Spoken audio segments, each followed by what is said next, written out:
Greetings, this is the Questing GM. Today is day 1 for RPG A Day 2021, and the word of the day is scenario. If I search for the definition of the word scenario on Google, it comes up with two noteworthy definitions for me.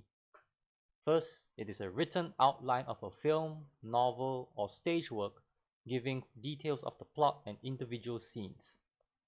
Second, it is a postulated sequence of development of events. I find both of these definitions interesting because they imply two different ways a game master might approach the way they are prepping their sessions or adventure. The first way, as an outline, is the form that is most familiar to me since I started game mastering with Dungeons & Dragons.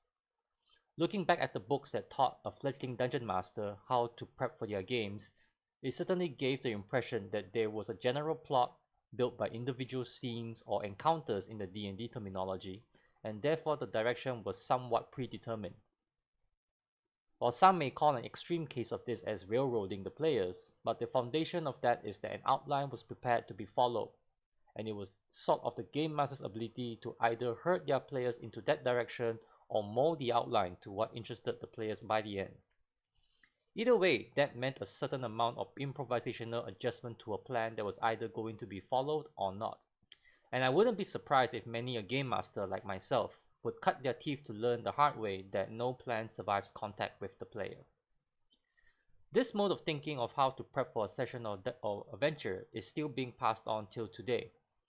When I ran out the Abyss for Dungeons & Dragons 5th edition, it was still organized and structured in a perceived direction that the characters will want to escape the Underdark, reach the surface, get called back to the Underdark, and banish every demon lord there.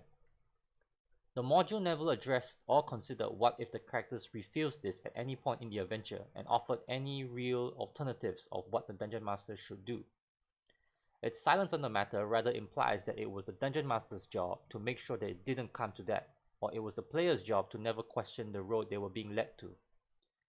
This is why I find the second definition of the word scenario an equally interesting one, and one I've been thinking about more. A postulated sequence or development of events. If we look at the meaning of the word postulate, it says suggest or assume the existence, fact or truth of something as a basis for reasoning, discussion or belief. In a postulated sequence or development of event, we can only assume that there is going to be a sequence of events, a suggested path. But as a postulation, it could never happen. So how does this differ from an outline? For me, a postulation is not as interested or invested into having that sequence of events occur in any particular order. Instead, it shifts the focus of moving an adventure from it should to it could. But that sounds like madness because now a game master not only has to account for one direction it should go, but of the myriad of possibilities that it could go.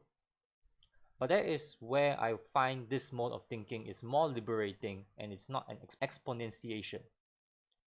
With an outline, I am thinking of how elements work together to bring the characters into a direction, and every element has to be either present or not at a precise point in time and place to move on.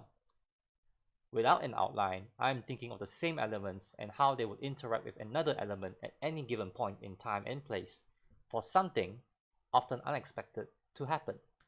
This absolves my responsibility of having to lead or shepherd the pack, but give the players and their characters the motivation to decide what or where they want to take things based on their own motivations and knowledge of the elements, rather than a predetermined and written track of how these elements should interact. My other recommendation of thinking of a scenario is to start with one obvious way that events could develop if the players or characters have no other input. The scenario could be presented with enough details that the characters would know where things will go if they do as they are told, but they should also be made aware that they have the power to change where things will go. The characters have to react first, then the world reacts to the characters. So that's a scenario, a postulated sequence or development of events. There are elements, but no set direction. It is one less worry for a game master and one more thing that players could do. We can talk more about scenarios in the comments below, as I would like to keep this video short, but always interested to hear more ideas. If you would like to participate or see more RPG A Day 2021 content, you can refer to the links in the description. So this is the Questing GM for now, and I'll see you on day 2.